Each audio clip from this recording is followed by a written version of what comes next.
Преспанскиот договор ја урива и грчката влада. Шефот на дипломатијата Никос Кодзиас поднесе оставка по тензичната седница во Атина, на која со министерот за одбрана Панос Каменос меѓусебно се обвинувале и навредувале, а премиерот Ципрас практично ги молел да не го уриваат кабинетот.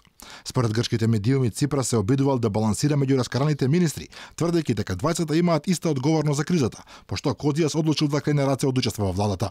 Ципрас ја прифати оставката и самиот себе си се постави за министер за надворешни работи, за како што соопшти да помогне со сите сили во успешно завршување на договорот од Преспа.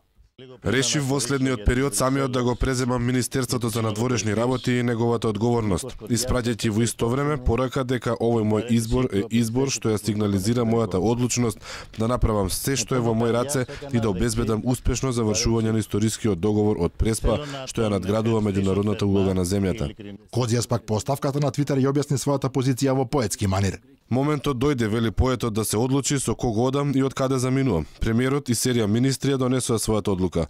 Добро е да се запомни следниот стих. Сакаат длабоко да ме закопаат, но заборавија дека јас сум семе.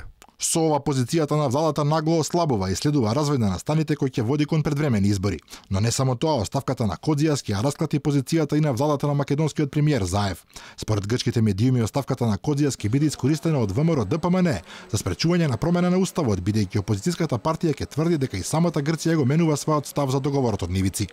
Дека кризата во грчката влада е повеќе од сериозна, потврдува и Нова демократија на Мицотакис, од каде велат дека кабинетот на Ципрас се наоѓа во распаѓање и незините членови не може да го сокријат тоа дури за затворени врати, а единствениот начин за излез од кризата го гледаат во предвремени избори.